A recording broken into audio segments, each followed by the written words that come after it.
Alright, sword friends, I'm going to do a quick review on this Cold Steel Warrior Series Katana. Do note that I have made a much longer review where I ramble on ad nauseum about all of the bits and bobs on this particular sword, but many of you do not have the patience to hear me ramble for so long. So I'm going to do a quick recap of that review. If you're interested in longer stuff, link in the description down below.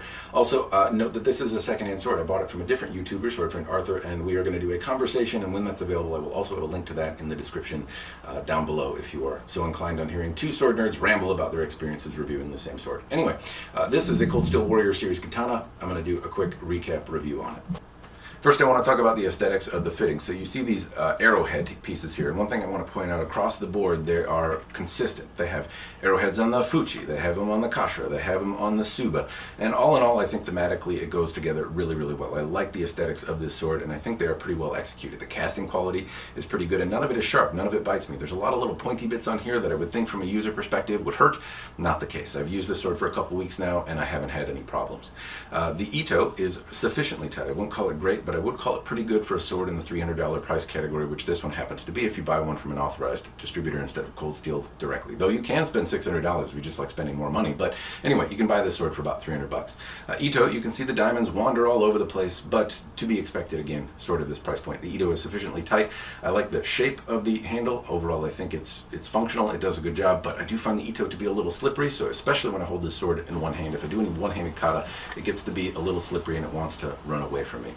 Big elephant in the room here is the crack in the saya. It came with a crack in the saya. Sword friend Arthur got it with a crack like this. There's also two along the back. This is something that's going to need to be repaired if you're going to use it for any kind of, well, anything kata related where you need the saya. If you're just taking it out and whacking logs in your backyard, then I guess it's not as big a deal. It's more of a shipping container than a scabbard per se, but in this case it came broken. Apparently this is somewhat common with Cold Steel and something that I would say is a big limiting factor in me saying this is probably not the best investment, or at least your money can go further elsewhere. Other things to note, in terms of the crack, the saya retention is actually pretty good. It doesn't fall out of the saya, and the overall kind of how you push it to release is tensioned actually pretty good. Saya comes with a pretty crappy Sigeo, but again, not a big deal. And it also comes with a metal kojiri on the end here with the same thematic theme as the rest of the stuff. Thematic theme. Great English there.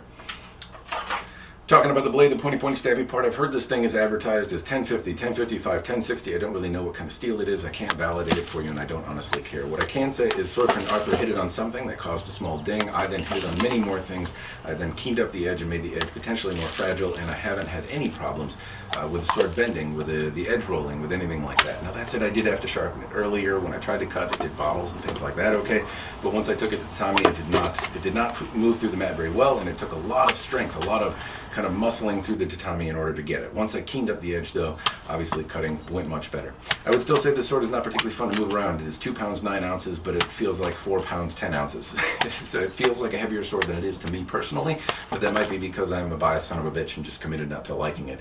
That said, it does feel heavier and stouter in the hand than I think the weight would portray. In fairness, other sword reviews have said that this sword is 2 pounds 15 ounces. In my previous experiences with this sword, of which there have been some, I believe it's been heavier. This sword feels lighter than my previous experiences, and it seems to be substantiated by the fact that this sword is in fact lighter than some of the other examples out there.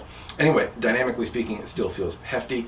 I don't think this blade is really representative of the overly hefty reputation that it has, though. It is dynamically something that many people would probably like.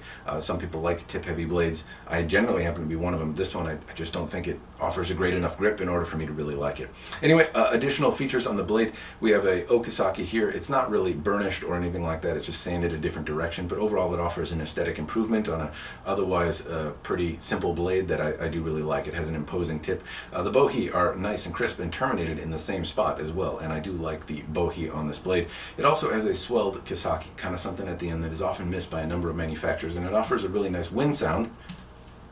If you have any semblance of edge alignment, it's very easy to get that feedback that your edge alignment is good. Do I think the sword is worth $300 or not? Well, the short answer is no, but in fairness, if you like the sword, if there's something compelling about it, I don't think it's a terrible sword. I think it's a worthy addition to a collection if it's something about it compels you. It's obviously a pretty looking sword, and that's enough for me to hang it on the wall, but for you, maybe you only have $300 to spend, and my main argument is that your $300 goes a little further elsewhere. Other swords that I bought have not had crack size, have had sharper blades out of the box, and have handles that will come apart if that's an important thing to you. That said, it's still a durable sword. It's still a decent product. I just think that if you only have $300 to spend, your money goes further elsewhere for aforementioned reasons. Anyway, those are my thoughts. Let me know what you think in the commentary down below. As always, cheers, and thanks for watching.